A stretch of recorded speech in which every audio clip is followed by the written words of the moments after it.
3월 셋째 주일을 맞이했습니다. 우리 입술의 고백과 선포는 늘 중요한데 이 시간 여러분 믿음을 함께 따라하시고 우리가 고백하고 선포하는 대로 되어지는 그런 역사들이 일어나기를 바랍니다. 아멘. 교회는 부흥하고 가정은 평안하고 자녀는 형통하고 나는 승리한다.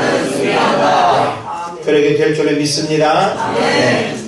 다시 복음 앞에서 라는 제목으로 함께 은혜를 나누려고 합니다. 오늘 우리는 사순절 2주차를 맞이했습니다. 사순절이라고 하는 이 기간은 예수님의 십자가 사랑과 복음의 능력을 묵상하고 경험하는 시간입니다.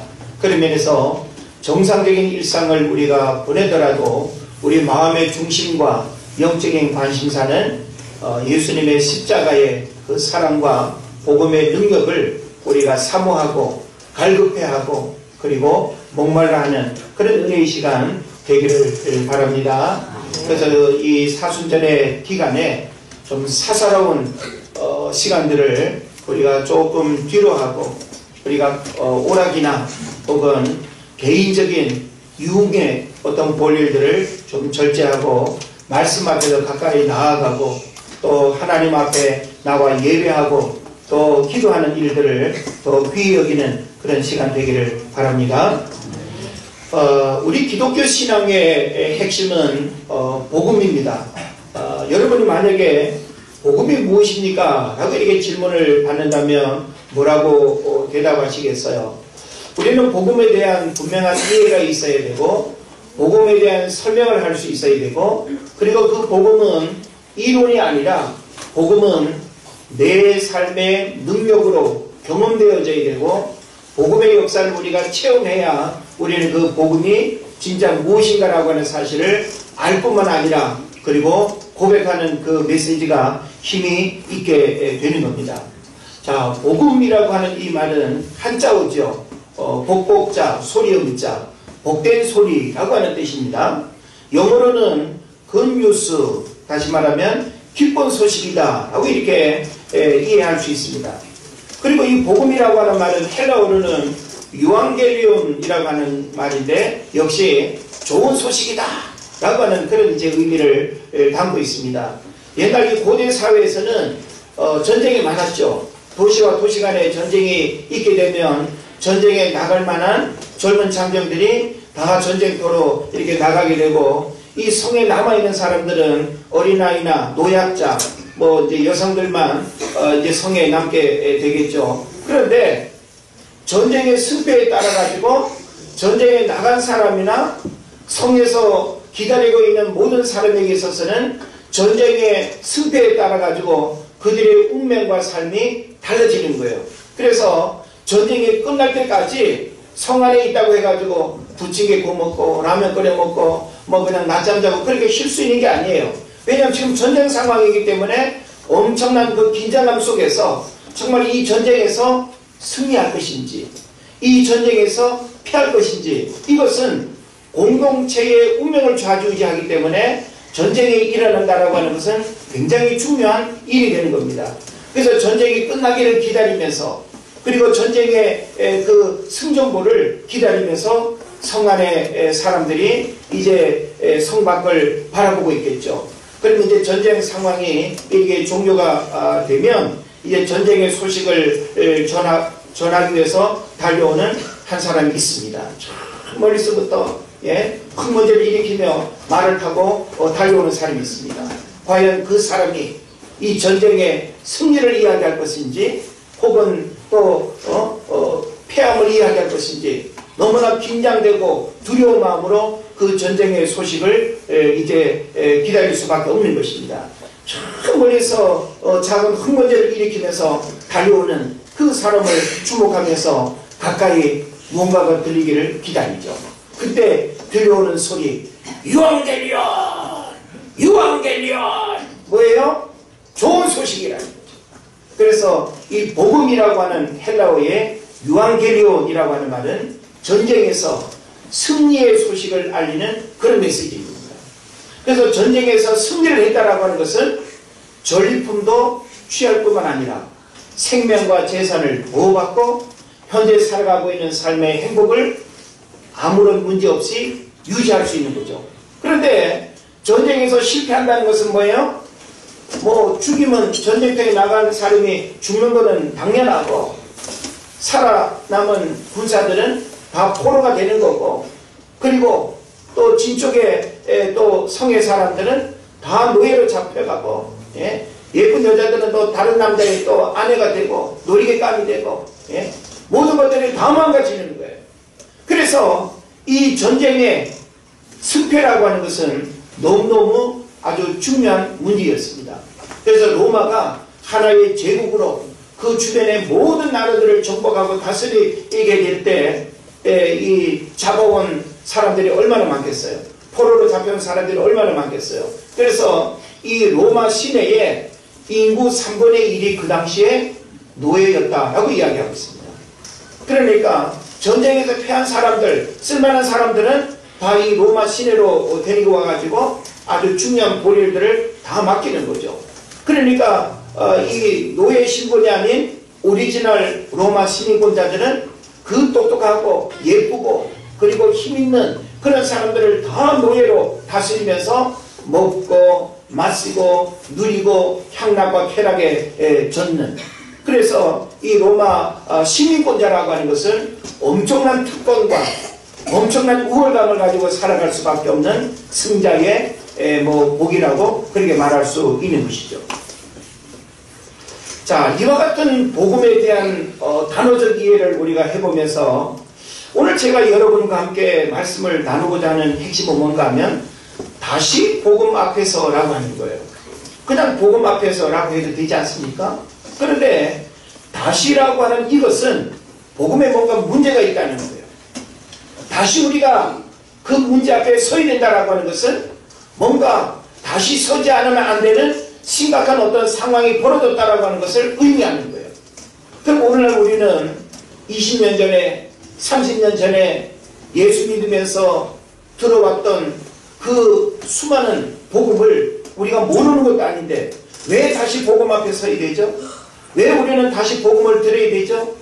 이것이 오늘 우리가 사순절을 보내면서 십자가의 사랑도 우리가 깨달아야 하지만 복음에 대한 새로운 이해와 복음의 그 깊은 메시지를 깨닫는 그런 시간 되기를 축복합니다.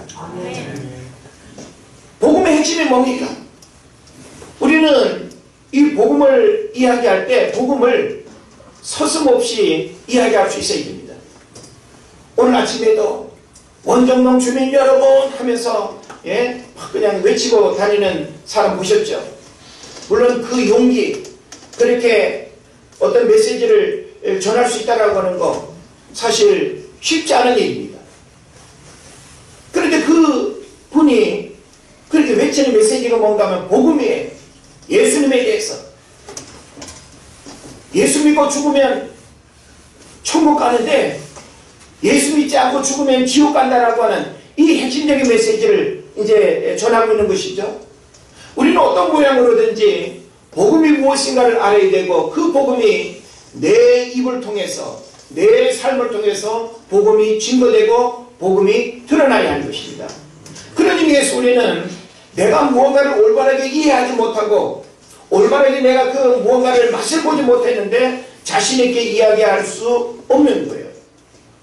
자, 누가 손님으로 원정동에 왔는데 원정동에 맛집이 어딥니까? 라고 이렇게 물으면 내가 가봤고 먹어봤고 서비스와 분위기가 괜찮은 그런 것은 우리가 자신있게 말할 수 있습니다. 그런데 가보지 않은 것을 우리가 이야기하기는 어려운 것이죠.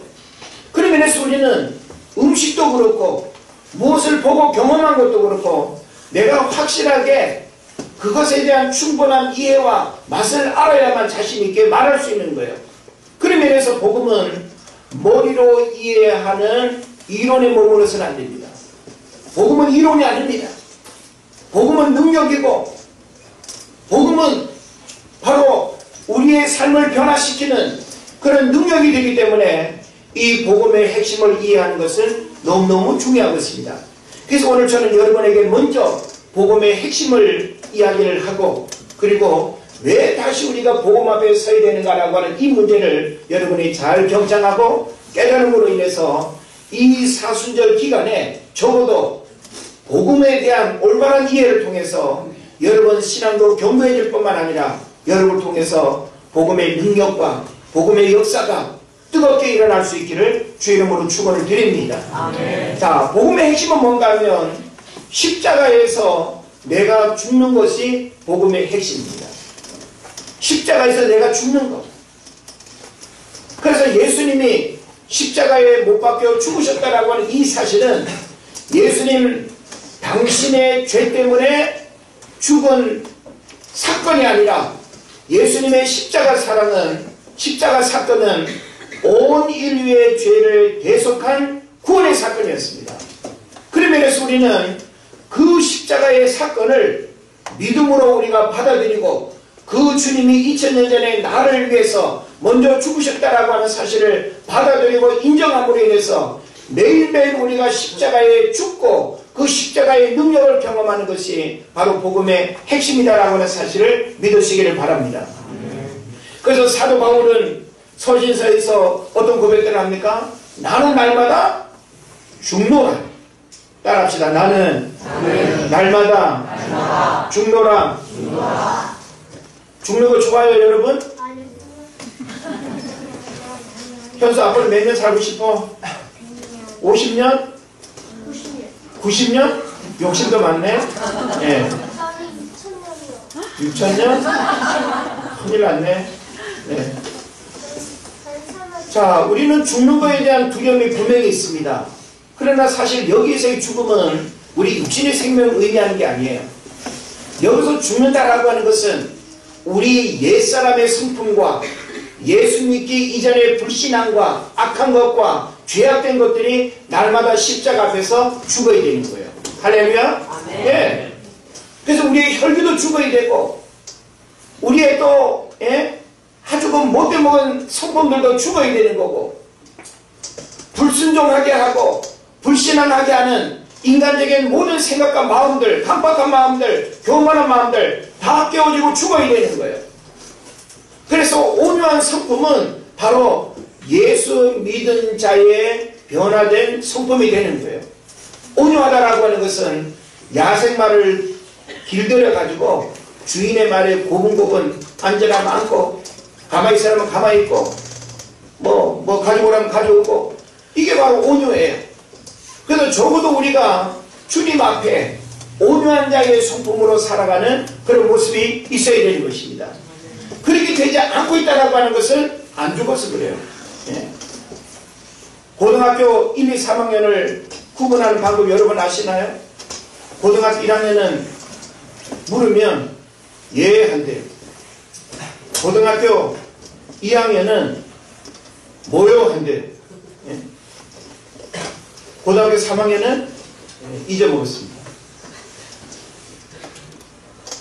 자, 우리는 하나님의 말씀 앞에 순종하는 그런 신앙 고백이 우리에게 필요하고 날마다 죽는 그런 어떤 모습들이 우리에게 절대적으로 필요할 것입니다. 또 우리가 복음서를 보게 되면 아무든지 나를 따라오려거든 자기를 부인하고 날마다 자기 십자가를 지고 나를 쫓아야 된다라고 하는 말씀을 우리에게 가르쳐주고 있습니다. 이 말씀의 의미는 뭘까요? 자기 부인이라고 볼 수 있겠죠. 우리는 십자가 앞에서 자기를 끊임없이 부인하고 나의 인간적인 것들을 끊임없이 내려놓고 내 중심의 삶을 끊임없이 포기하고 이게 바로 우리가 이 복음 앞에서 십자가에서 내가 죽는 그런 신앙 고백의 모습인 줄 믿습니다. 그 다음에 우리가 갈라디아서를 보게 되면 내가 그리스도와 함께 십자가에 못 박혔나니 라고 하는 말씀 기억하시죠? 이게 바로 뭔가 하면 우리가 복음을 믿는다, 복음을 우리가 안다라고 하는 것은 십자가에서 끊임없이 한 번의 사건으로 끝나는 것이 아니라 사도 바울의 고백처럼 매일매일 나의 혈기와 그리고 나의 분노와 나의 인간적인 감정들과 상대방을 상처 주고 괴롭히고 절제되지 않는 이런 어떤 말들, 이런 것들이 끊임없이 십자가에서 죽는 그런 어떤 사건들이 바로 복음의 핵심이다라고 하는 사실을 믿으시기를 바랍니다. 그 다음에 복음의 핵심은 또 뭔가 하면 주님을 내 삶의 주인으로 삼는 것입니다. 자, 우리는 예수님을 믿기 전에 내가 내 마음의 운전대를 붙들고 내가 가고 싶은 대로 핸들을 돌렸어요. 예. 뭐 주일도 상관없고 뭐 신앙적인 그 무엇도 나와 이게 상관이 없기 때문에 산으로도 올라가고 바다로도 그냥 운전대 돌리고 친구 만나러도 가고 뭐 여행도 가고, 이게 바로 뭔가 하면 예수 믿기 이전에 내 마음의 운전대를 내가 부여잡고 살았던 삶입니다. 그런데 우리가 예수님을 믿고 복음을 우리가 들었다라고 하는 이것은, 복음을 들었다라고 하는 이것은 바로 주님을 내 삶의 주인으로 모시는 것입니다. 그래서 내가 내 인생을 운전하던 삶에서 실패와 좌절로부터 내가 그 주님을 내 삶에 받아들임으로 인해서 내 삶의 변화가 일어나는, 이것이 바로 우리가 복음을 통해서 살아가야 될 아주 중요한 삶의 가치가 되는 것입니다. 그리고 또 하나는 마귀의 종로로 타던 삶에서 하나님의 자녀됨의 신분을 회복해야 되는, 고린도서 5장 17절에서 말씀하고 있죠. 그런즉 누구든지 그리스도 안에 있으면 새로운 피조물이라고 했습니다. 새로운 피조물이라고 하는 이 신분의 변화, 이건 바로 복음을 통해서 우리에게 주어진 영적 변화다라고 하는 사실을 여러분 깨달으시기를 바랍니다. 그래서 우리는 신분의 변화뿐만 아니라 내 삶의 주인의 자리에서 내가 내려오고 그 주님이 내 삶의 주인이 되어서 내 삶을 움직이는 것, 이게 바로 복음의 핵심이 될 겁니다.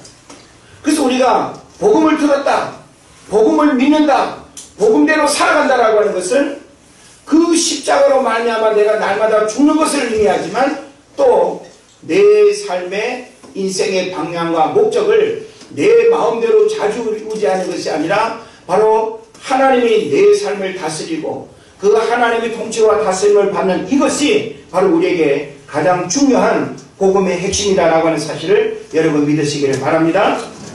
그냥 또 한 가지는 믿음의 원리로 사는 것이 바로 복음의 핵심이다라고 이렇게 볼 수 있습니다. 믿음의 원리로 산다는 게 뭘까요? 오늘날 많은 사람들이 믿음의 원리를 내 삶의 원리로 선택하지 않아요. 어찌 보면은 합리적인 여론, 인생의 경험, 혹은 미래학자가 이야기하는 삶의 방향, 그런 것들이 훨씬 더 현재의 어떤 삶을 살아가는데 지혜로운 선택이라고 생각을 합니다. 그런데 믿음의 원리는 어떤 면에서는 내가 지금 생각하고 살아가는 삶의 방법과 정반대의 어떤 삶으로 우리를 안내할 수도 있습니다. 믿음의 원리라고 하는 것은 우리의 이성에 반할 수도 있고 내가 동의하기 어려운 삶의 방법이 될 수도 있습니다. 그러나 우리는 믿음의 원리가 우리의 삶이 되는, 이것은 바로 복음이 갖는 아주 중요한 핵심이다라고 하는 사실을 알아야 되는 것입니다. 그래서 로마서 13장 13절로 14절을 보면 아주 중요한 말씀이 있는데, 낮에와 같이 단정히 행하고 방탕하거나 술 취하지 말며 음란하거나 호색하지 말며 다투거나 시기하지 말고 오직 주 예수 그리스도를 옷 입고 정욕을 위하여 육신의 일을 도모하지 말라. 그러니까 우리가 쫓아 살던 세속적인 모든 것들을 다 내려놓고 예수 그리스도로 옷 입고 살아가는, 이걸 한마디로 말하면 믿음의 원리를 말하는 거예요. 믿음의 원리는 세상 사람들이 봤을 때는 아주 우스울 수 있습니다. 세상 사람들이 봤을 때 믿음의 원리는 엄청나게 손해보고 엄청나게 어리석고 엄청나게 바보 같은 모습으로 비춰질 수 있습니다. 어쩜 저걸 버리고 저걸 선택하지? 어쩜 이 길이 아닌 저 길로 가지? 세상 사람들이 살아가는 그 아주 얄팍한 혹은 약은 어떤 인간적인 어떤 생각으로 비춰본다면 그런 부분들은 대단히 어리석을 수 있습니다.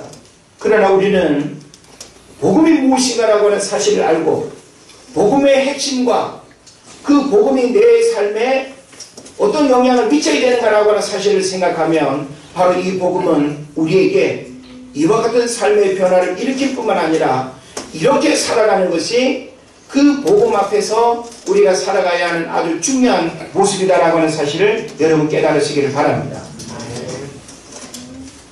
그런데 오늘 우리는 복음을 잃어버린 시대를 살아가고 있습니다. 복음을 잃어버린 시대를 살아가고 있다는 말을 여러분 어떻게 이해하고 받아들이시겠어요?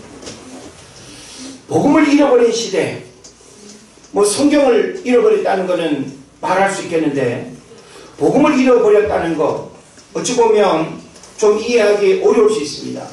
끊임없이 수많은 교회에서 강단에서 울려 퍼지는 엄청난 메시지, 방송을 듣게 되는 수많은 메시지, 그게 다 복음이 아니고 뭔가라고 이렇게 우리가 말할 수 있지 않습니까?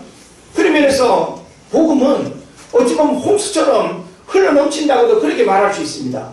그런데 홍수대에 정작 마실 물이 없는 것처럼 우리가 복음이라고 이야기하는 강단에서 흘러넘치는 수많은 메시지들이 있지만 그 수많은 메시지 속에 정말 우리 영혼을 살리고 우리의 삶을 변화시키고 우리의 어떤 삶을 뒤집어 놓는 이런 복음이 사라지고 있다라고 하는 것은 너무나 안타까운 현실이 되는 것입니다. 한국 개신교를 대표하는 복음주의 4인방 목사님들이 있었습니다. 하용조, 옥한음, 이동원, 홍정길 목사님. 두 분은 돌아가셨고 두 분은 은퇴한 원로의 자리에 서 있습니다. 7, 80년대 이분들을 중심해서 한국 개신교에 참 복음주의의 축복과 은혜의 역사들이 뜨겁게 일어났고 양적 풍요의 역사들이 일어났던 그 시대를 우리는 기억합니다. 그래서 복음으로 충만하고 예수의 생명이 흘러넘쳤던 그리스도의 푸른 계절이 우리 과거의 시간 속에 분명히 있었습니다. 그런데 오늘 우리는 21세기를 살아가면서 이와 같은 복음이 변질되어지면서 기복신앙으로 오염신앙으로 예수 믿으면 잘된대, 예수 믿으면 복받는데, 예수 믿으면 건강해진대, 예수 믿으면 안 아프대. 그런가요? 우리는 그런 기대감을 가지고 한 번쯤 교회 다녀볼까 하는 마음을 갖기도 합니다. 그런데 우리는 예수 믿는 이유와 목적이 다시 말하면 복음의 핵심이라고 하는 것이 땅에서 잘되고 땅에서 무병장수하는 그것이 복음의 진리가 아니라고 하는 사실을 알아야 됩니다. 복음의 핵심은 영생복락이 있습니다. 예수 믿고 구원받아 이 땅에서도 잘 사는 거지만 여기서 잘 산다라고 하는 것은 어떤 고난 없이 어려움 없이 살아가는 그것을 의미하는 거 아니에요? 우리가 원치 않은 고난과 절망 앞에서도 주저앉지 아니하고 믿음으로 이겨내고 그리고 그 모든 문제들 앞에서 부정적으로 상황들을 바라보지 아니하고 믿음으로 오히려 승화시키면서 긍정의 삶을 살아가는 것, 이게 바로 복음의 능력 아니겠어요? 그러면서 오늘날 많은 사람들이 이 복음의 의미를 왜곡시켰고 그리고 복음은 이런 거야 라고 하면서 인본주의적인 방법으로 복음을 변질시켜버렸습니다. 그래서 다른 사람에게 복음을 이야기할 때도 복음의 핵심인 그 영적인 능력과 축복과 생명을 이야기하지 못하고 복음을 그냥 예수님 당시에도 수많은 사람들이 예수님을 따라다닌 이유, 예수님을 만나고자 했던 이유들이 뭡니까? 다 육신적인 질병 고침받고 인생의 현실의 문제 해결받기를 원해서 따라다녔던 것처럼 이것이 복음의 핵심이 되면 안 된다는 거예요. 영원히 구원받지 못한 상태에서 이 땅에서 잘 먹고 잘 살고 누리는 그 모든 것은 무의미하다라고 하는 사실을 여러분 깨달으시기를 바랍니다. 오늘날 우리는 이 복음이 사라져버린 시대, 복음의 능력을 경험하기 어려운 시대, 그래서 복음이 잘 들리지 않을 뿐만 아니라 그 순수한 오리지널 그 가스펠을 사람들이 듣는 것을 어려워해요. 뭔가 웃겨야 되고 뭔가 메모할 만한 지식이 있어야 하고 뭔가 내 삶에 도덕적이고 윤리적인 교훈이 돼야 되는, 그럴 것 같으면 다른 종교의 어떤 교리나 이야기들이 훨씬 더 고상할 수 있습니다. 복음은 세상을 타협하는 게 아니에요. 진리는 상황에 따라 변질되는 것이 아닙니다. 진리는 그 자체로 진리인 것입니다.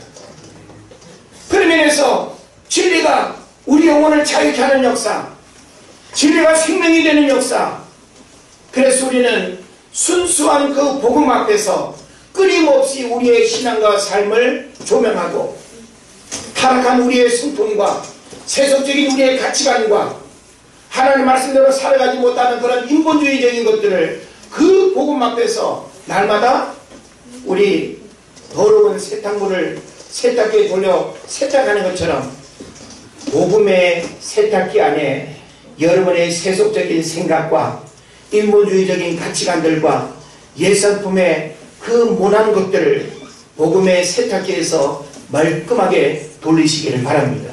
예. 돌리라고 하니까 찢어지고 어지러울까봐 걱정이 되십니까? 오늘 지금 여러분은 말씀의 세탁기 안에 지금 들어와 있는 거예요. 지금 막 돌아가고 있는 거예요. 하나님의 말씀을 들으면서 그 말씀이 주는 깨달음과 그 말씀이 오늘 나의 문제들을 보게 하고 나의 연약함과 나의 잘못된 부분들을 깨닫게 함으로 인해서 그것들이 떨어져 나가고 씻겨지고 새로워지는 이 말씀의 세탁기로 여러분의 영혼이 거듭나고 새로워지기를 주 이름으로 축복을 드립니다. 복음은 생명이고 축복입니다. 따라합시다. 복음은 생명이고 축복이다. 네. 이게 어찌 보면 복음을 이야기할 때 아주 핵심적인 의미고 그리고 표현이다라고 이렇게 볼 수 있어요. 예. 복음을 뭐 길게 설명하면 좋지만 복음을 딱 요약해가지고 우리가 말할 수 있다면 복음은 생명이고 축복이다. 예. 여러분이 제대로 복음을 이해하고 깨닫기만 하면 복음을 통해서 엄청난 생명이 흘러가는 줄로 믿습니다. 예. 수가성 여인이 예수님을 만나서 그 영혼의 목마름을 해결하지 못할 때 그 주님께서 생수의 강이 흘러가는 그 생명의 메시지를 원리를 가르쳐 주신 줄로 믿습니다. 바로 예수 그리스도 그분이 내가 곧 길이요 진리요 생명이라고 말씀했습니다. 예수 그리스도를 통해서 우리는 이 생명을 경험해야 하고 이 생명이 우리 안에 흘러가야 됨을 믿으시기를 바랍니다. 오늘날 강단에서 30분 40분 설교를 하게 될 때 예수 그리스도라고 하는 이름이 평균적으로 몇 번 그렇게 선포되지 않는데요. 이것을 어떤 복음의 위기, 강단에서의 말씀의 위기라고 이야기를 합니다. 우리는 예수 그리스도가 말씀의 전부여야 됩니다. 예수 그리스도가 우리 인생의 시작과 마지막이어야 하고 모든 인생의 문제들을 해결하는 열쇠가 예수 그리스도인 줄 믿으시길 바랍니다. 네. 옛날 CCC 여름 어느 수련회를 갔을 때 몽산포 해수욕장에서 김중근 목사님이신가요? 그 목사님이 모든 질문을 하면 다 대답은 예수 그리스도로 선포했던 거의 10,000명 이상의 전국에서 모인 대학생들이 그 어느 저녁 시간 여름 집회 때 그 엄청난 신앙 고백으로 하늘을 진동하는 그 선포를 냈던 시간을 아주 진한 감동으로 기억을 합니다. 여러분 인생의 주인은 누굽니까? 예수 그리스도. 여러분 누구를 위해서 삽니까? 예수 그리스도. 모든 질문의 대답은 오직 예수 그리스도.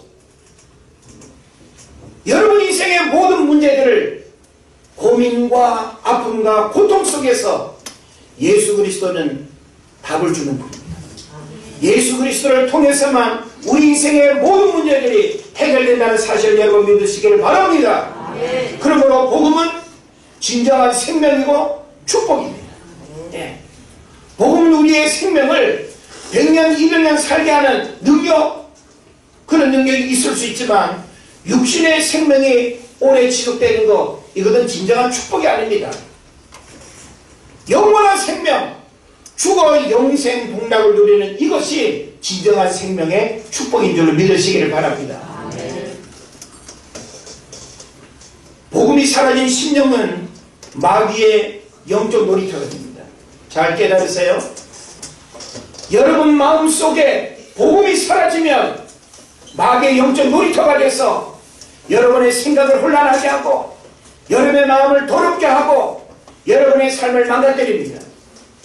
그러므로 우리는 우리의 마음과 생각 속에 복음으로 충만해야 될 줄을 믿습니다.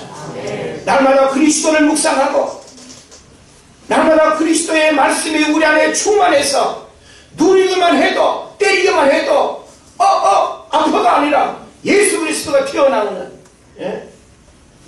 이런 삶이 되어야 될 줄을 믿습니다. 복음이 사라진 가정은 우함질고로 가득 찬 고통의 도가니가 될 수 있습니다. 여러분의 가정은 복음으로 충만하십니까? 싸우는 소리가 옆방의 소음으로 들리지 않을까 걱정합니까? 매일 그냥 먹고 사는 어려움의 문제 때문에 근심과 아픔의 한숨소리가 현관문을 통해서 흘러나옵니까? 그 가정에는 복음이 없는 거예요.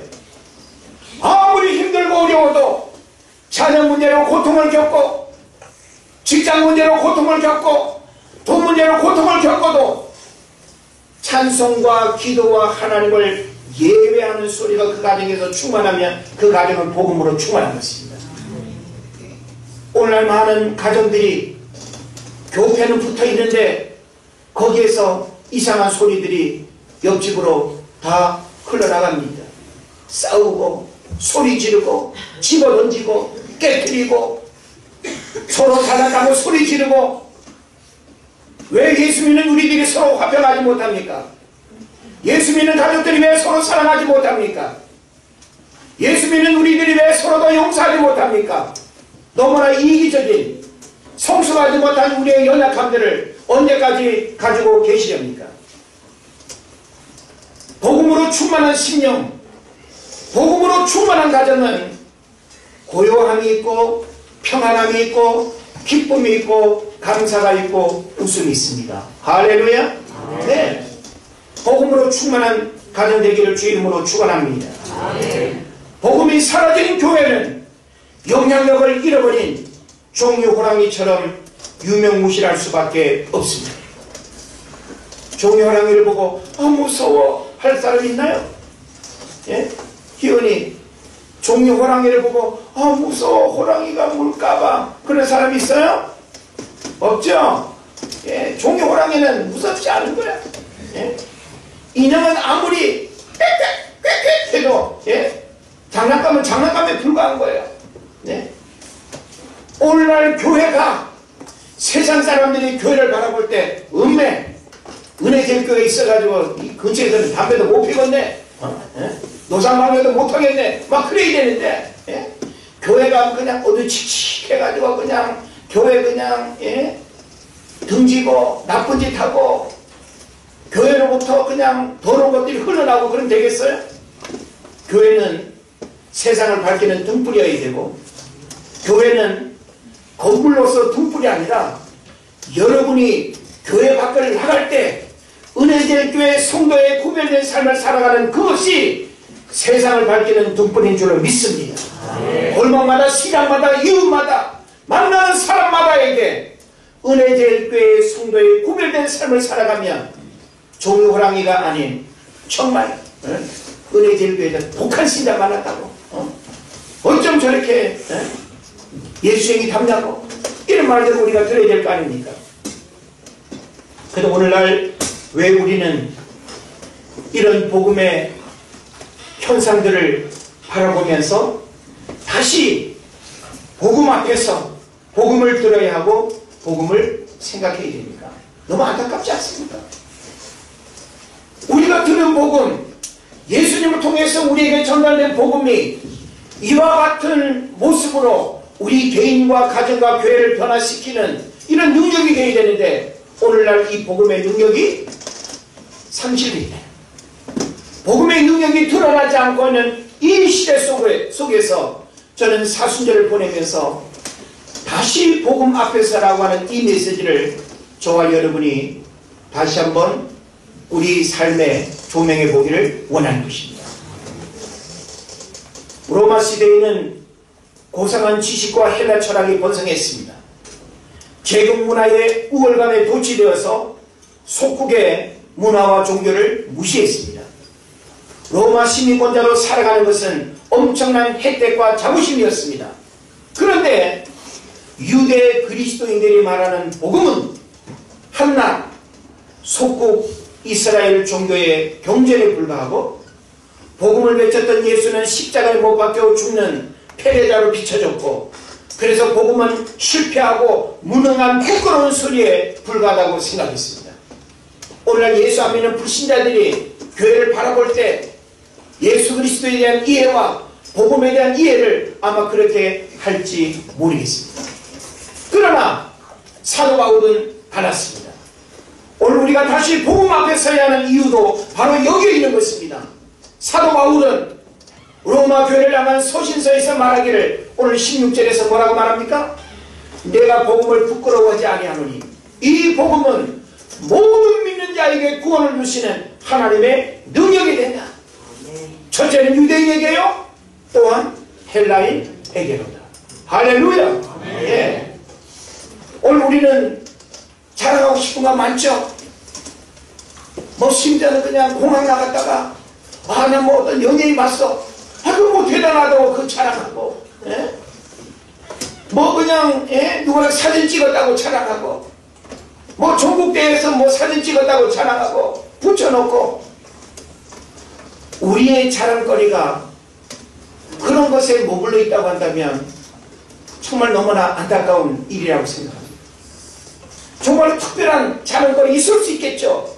그러나 우리는 그 어떤 자랑거리보다 예수를 자랑하지 못하고 복음을 자랑하지 못하고 교회를 자랑하지 못하고 박배봉 목사를 자랑하지 못하고 이런 교회 다니는 거 부끄러워하고, 예?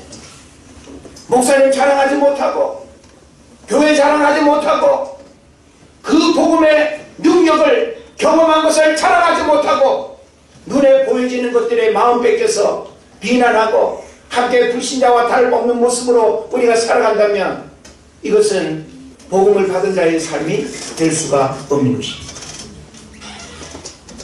우리는 복음의 능력과 확신이 있어야 합니다. 사람을 누가 무엇으로 변화시킬 수 있습니까? 여러분 자신뿐만 아니라 여러분의 가족, 여러분이 누군가를 마음에 품고 기도하고 있다면 그 사람의 영혼 구원, 그 강박하고 교만하고 이기적이고 돈만 밝히고 쾌락에 빠져있는 저 사람을 어떻게 변화시킬 수 있습니까? 우리의 온면으로 사람을 변화시킬 수 있나요? 심리학적인 설득 능력이 탁월해서 사람을 변화시킬 수 있나요? 아닙니다. 오직 사람을 변화시킬 수 있는 유일한 방법은 복음 외에는 없습니다. 따라합시다. 복음 외에는 없다. 없다예요. 없다예요? 예, 없다. 예, 복음 외에는 없다. 기억하십니까? 지존파의 그 강박한 살인 본능을 잠재우고 세상을 증오로 살기 등등하던 그 눈빛을 바꾸어 놓고 자신의 죄를 참여하면서 사형장애의 이슬로 사라지게 만든 그들을 무엇으로 누가 변화시켰습니까? 사랑의 교회 이재명 집사라고 하는 분, 지금 이재명 도지사가 아닙니다. 이재명 집사라고 하는 분이, 물론 그도 굉장히 굉장히 많은 신앙의 체험과 경험들을 통해서 정말 복음을 경험한 사람이죠. 그 당시 그 뉴스를 접하고 지존파 그들에게 편지를 보내기 시작합니다. 영치금을 넣습니다. 면회를 갑니다.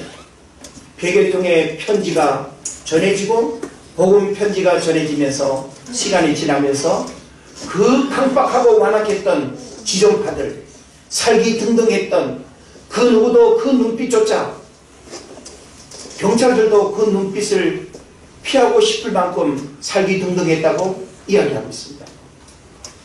그들의 눈빛을 바꿔놓고 그 강박한 마음을 변화시키고 사형장이 이슬로 사라졌지만 그 완악무도한 살인마를 변화시킨 능력이 무엇이었습니까? 복음이었습니다.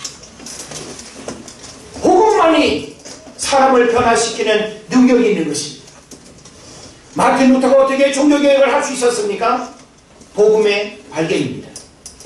행위를 통한 교리, 성경보다 교황의 말이 더 권위 있던 시대, 면죄부가 판매되고 연옥이 왜곡되고 성상 숭배와 마리아 숭배가 횡행하던 그 캐톨릭의 교리는 복음이 아니었습니다. 고행과 금욕과 절제와 구제를 통한 행위적 의로움은 루터의 영혼을 자유케 하지 못했습니다.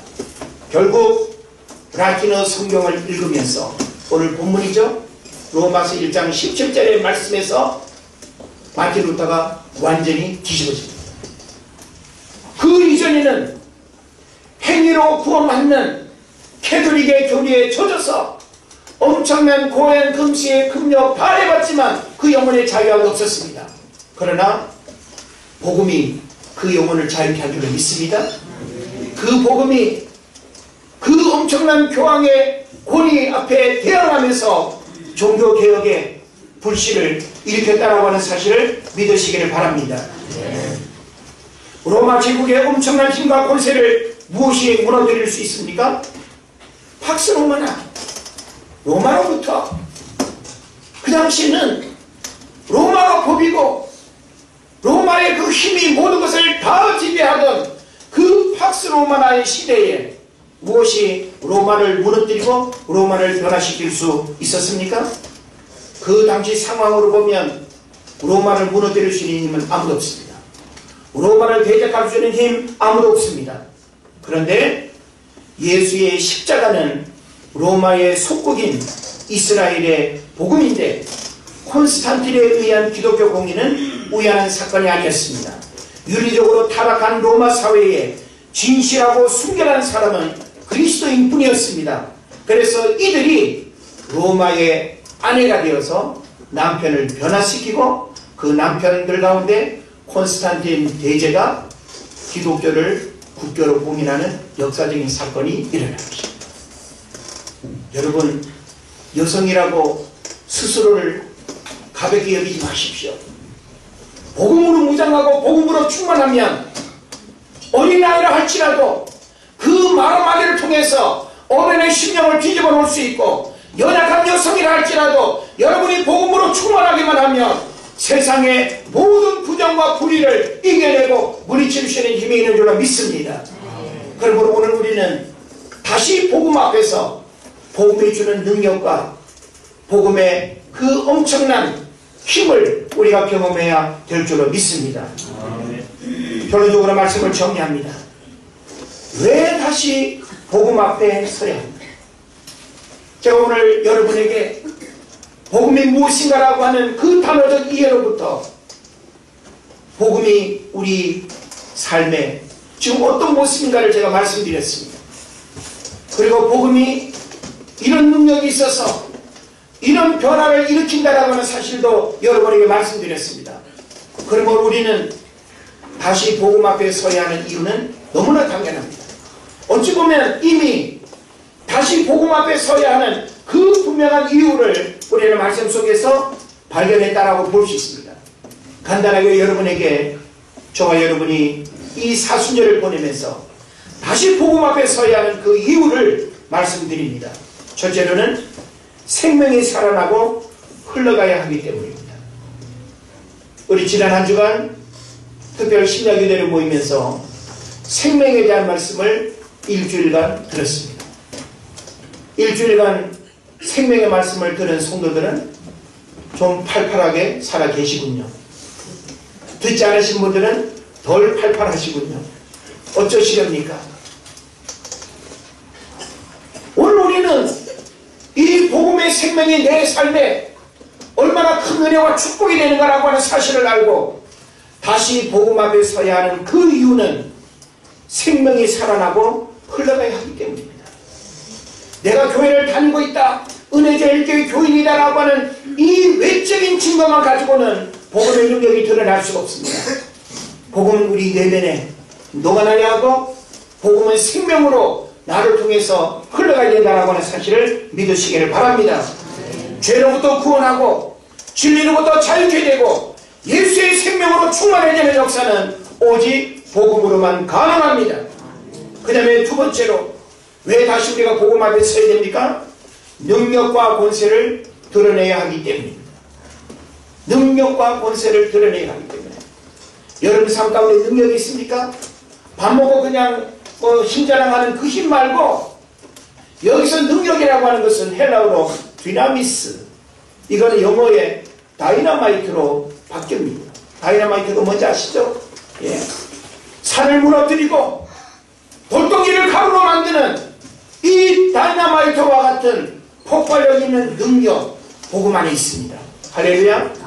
오직 성령이 너에게 임하시면 바로 복음이 성령과 만날 때, 그리고 성령이 복음으로 역사할 때 바로 우리의 삶을 바꾸는 그런 역사들이 일어날 줄을 믿습니다.